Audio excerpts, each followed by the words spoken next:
The biggest party of the summer takes place this Sunday. And yes, WWE is still going strong with its streak of awful taglines. With the newest addition being SummerSlam. You'll never see it coming. Anyway, I'm Poppin' Wrestling and these are my predictions for the 8 announced matches. Let's start with Apollo Crews facing MVP for the US title, which I'm pretty surprised is the match we are getting, since I expected Lashley to become the title contender, especially after Apollo defeated MVP very convincingly a couple of weeks ago. I've enjoyed MVP's work this whole year, but I don't see any reason to take the belt away from Apollo anytime soon. Next, the Street Profits will battle Andrade and Angel Garza for the Raw Tag titles. This has been one weird feud, with dissension between the challengers, Selena Vega and Bianca Belair getting involved, and heck, Montez Ford getting poisoned. Too much stuff was thrown into the wall, and I didn't care for most of it. At least, the match will most likely still be pretty entertaining. As for the winners, I think Andrade and Garza will win the belts before their issues eventually break them apart. Afterwards, we have a hair versus hair encounter between Sonya Deville and Mandy Rose in one of the best built feuds of the show. Ever since their breakup on the road to WrestleMania, Mandy has done a solid job with her romantic storyline with Otis, while Sonya has been on a tear, with solid in-ring performances and top-notch promos. I'm surprised how much they made me care about the rivalry between two former teammates from a team that barely appeared on TV a year ago. I'd really like to see Sonya come out victorious, but it's clear Mandy is winning since he's yet to win a singles encounter in this feud.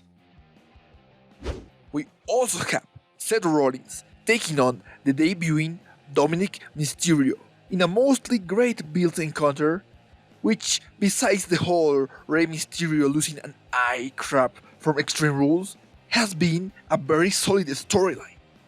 Dominik has shown some potential, hitting a couple of moves here and there, cutting a few short promos, and getting smacked all across his body like a living piñata last week.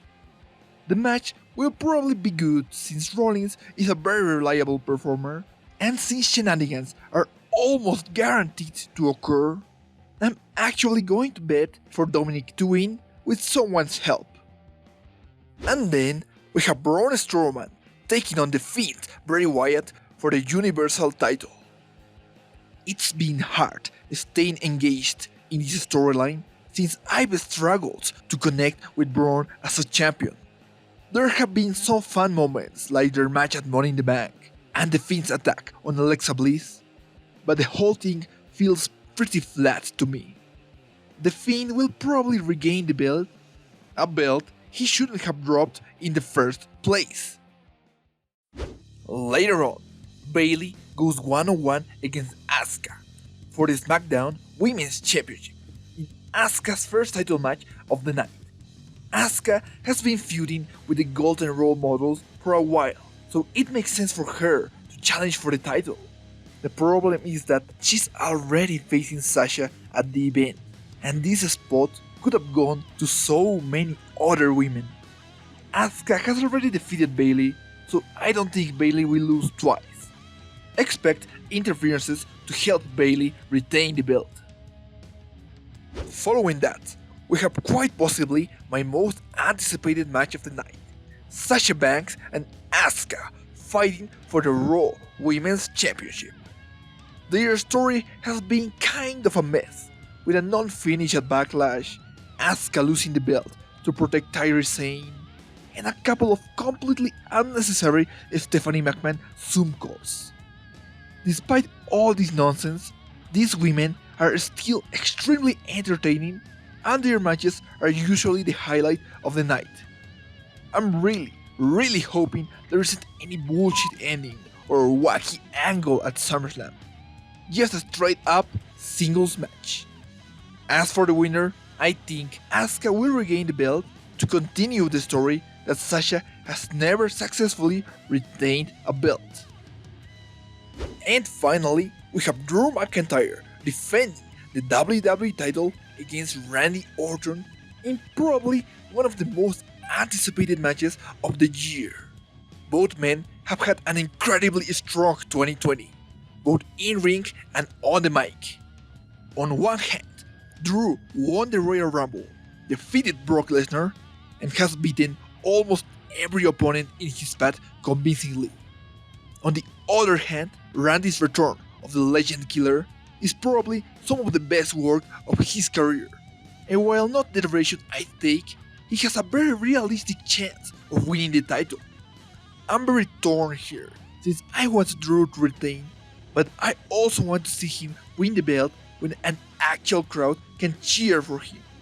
I genuinely don't know what WWE will do, but I'm going to predict Randy Orton will be the next WWE Champion, whether I like it or not.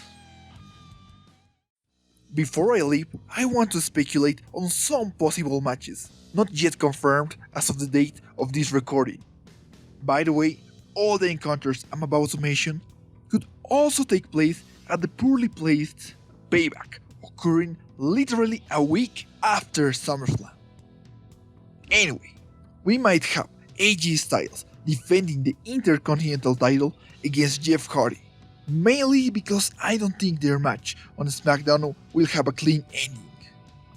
Then it seems like Big E and Sheamus might be in a short-term feud after last week's SmackDown.